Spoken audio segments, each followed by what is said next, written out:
With every new console generation came new exclusives, typically being one of the main factors in choosing which console you would buy. But now, with every new generation, fewer and fewer games release, and each console being more expensive now than ever before, it makes me ask the question, are console exclusives a good thing? But before I can answer that, I want to look at the games themselves, and how more often than not, they are great. Most of these games are made by each console's respective first-party studios. Sony probably has the most unique studios under them, with over 20 first-party studios, notable ones being Santa Monica Studios, responsible for God of War, Insomniac, responsible for the Spider-Man games, Ratchet & Clank, and the upcoming Wolverine game, Naughty Dog, known for The Last of Us and Uncharted, Guerrilla Games, creators of the Horizon games, and Sucker Punch Productions, developers behind Ghost of Tsushima and Yote. Microsoft unfortunately closed a bunch of their first-party studios. I would say that their current biggest exclusive studios are 343 Studios, who is responsible for the newer Halo games, Playground Games, who is making Forza now, and then Activision and Bethesda, which are making a ton of games. And finally, Nintendo,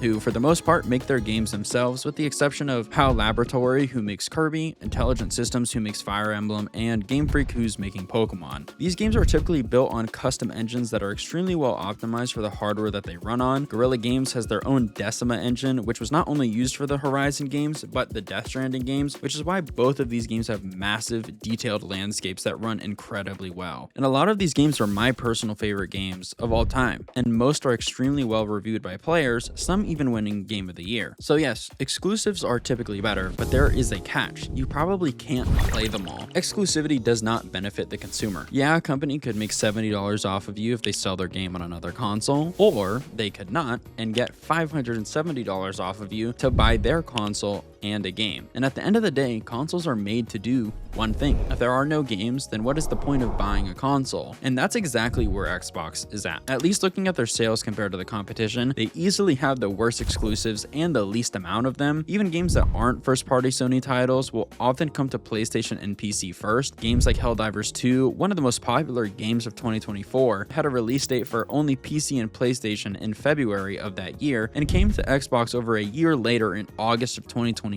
By that time, the player count had already dropped significantly. And it's not like, at least for Xbox and PlayStation, the hardware is so different that the games can't run on both. Both of them are using a Zen 2 based CPU, and the GPU is based on RDNA 2, with the Xbox being the slightly faster console on average, so it has nothing to do with the technical limitation. As for Nintendo, it highlights the value problem. The Switch 2 is significantly weaker than both the Xbox and PlayStation, so you are mainly buying it for the first party games. And while those games are very good, when you factor in the price of the console and the games themselves, it makes you question whether playing the few Switch 2 exclusives are really even worth it. And even on Sony, which produces the most exclusives out of the three, it's not like there's been a ton of brand new games. A lot of these releases are remasters or remakes, and even major titles like God of War Ragnarok aren't even exclusive to the PS5. It also released on PS4, which leaves you with three options. You either never play the games you want to play, buy every single console, or there is the option of PC. And that's where things start to change. Exclusives have been shifting, especially in the current generation. PC has become a place where almost everything eventually ends up going to. Horizon Zero Dawn, God of War, Last of Us, and most of the PS5's lineup got ported over to PC. Sony acquired Studio Nixies in 2021, who has been the dedicated studio for porting over PlayStation games to PC. And for the most part, the ports have been well optimized and come with PC features on launch day. Xbox games at this point always release on Steam or the Xbox Store day one. They are also no longer going to be making exclusive games anymore, which will be interesting. Forza Horizon 6 will be a timed exclusive, just like Helldivers 2 was, which is annoying that everything doesn't just release on the same day, but at least everybody gets it eventually. And some people are against it, but for older games, you can use emulation to play most, if not all, older Nintendo games, even more recent Switch games, though all of this might start to change soon. With the next-gen Xbox confirmed to have access to Steam, Xbox players will now get access to the PlayStation games that PC players have been getting for the last few years. And not too long after that was confirmed, there were rumors that Sony will no longer port over games to PC. And I'm pretty sure this isn't confirmed by Sony themselves. I don't think they've made an actual statement, which if it's true, would be pretty disappointing. Franchises like God of War and Ghost of Tsushima are my top 5 games, and not being able to play their respective sequels would really suck. And one thing I've also noticed is that some people are actually glad that exclusives are like locked to consoles, and I don't really get that. You literally gain nothing, and it just means fewer people get to play great games. So,